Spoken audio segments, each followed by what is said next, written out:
Honourable Member Chris Farfoy. Thank you very much, Mr Chair, for the opportunity to speak to the Land Transport, Road Safety and Other Matters Bill 2010.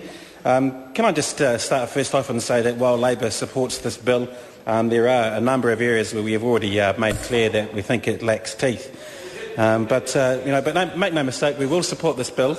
We do support the measures such as the zero limit for repeat drink drivers. We think that's a no-brainer. The zero limit for under 20 drivers, as the Minister pointed out before, to send a strong signal to those younger drivers to not drink at all if they're planning on getting behind the wheel. The interlocks are also using technology to make sure that we can crack down on repeat drink drivers is another good measure that is within the bill, and of course making sure we get tougher on recidivist drink drivers by doubling the minimum prison time for drunk and drugged reckless driving causing death. But as I mentioned earlier on, there are a couple of areas that a number of my colleagues have already mentioned where we do think that this bill comes short of the mark, and the obvious one that we've put attention on to in the House today has been the failure of the government to recognise that there is large public support to reduce the blood alcohol content level from 0.08 to 0.5. It's an appropriate title for this bill, Road Safety and Other Matters. I went looking for a measure that would take strong action against, to lower the blood alcohol level from 0.08 to 0.05. It wasn't in the road safety measures, wasn't in the others, and we believe it should have been.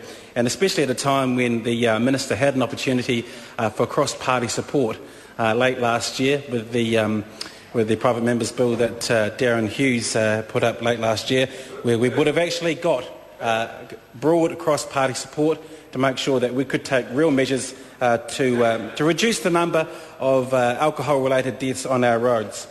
Now, as I said, but that is a lost opportunity, and what did we get? We've got another 2-year study to look at the effects of the drivers who are found to have their blood alcohol level between 0.08 and 0.05. And as Gareth Hughes mentioned before, there have been a number of studies over a number of decades which plainly show that if you send a signal to the public that you won't tolerate that kind of level of blood alcohol level in your system, that the number of deaths will reduce on our roads. So what have we got? We've got 2 more years of stalling, and before I hear a barrage of heckling, well, you didn't do anything for the last 9 years. Well, we are here in the here and now, and we have the opportunity to look forward, and we had an opportunity for cross-party support. So as we've got a bill before us that, as I say, we support, we have a lost opportunity. We have a lost opportunity to take real action on the roads, because unfortunately, instead of being about taking pragmatic action, we've got politics. And from a minister who cares about optics, we've got no action.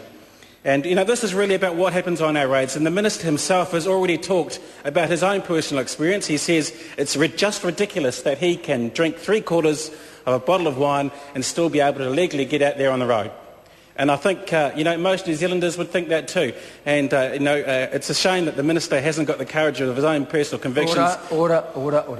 The member cannot challenge a member's courage. That's a personal reflection, and the member will withdraw and apologise. I withdraw and apologise. It's a shame that that personal opinion of the Minister is not reflected in this bill.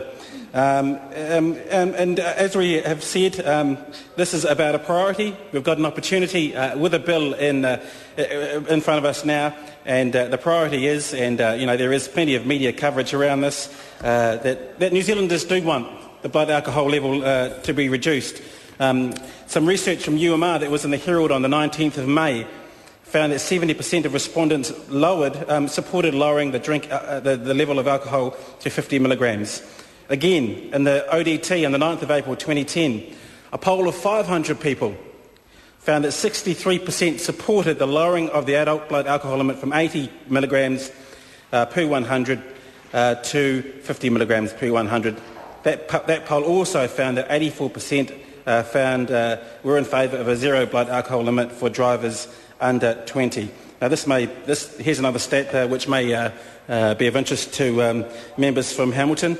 In a poll of 418 Hamilton people conducted by researchers for the Waikato Times on the 1st of September, 68% of people found that they were in favour of lowering the blood alcohol limit.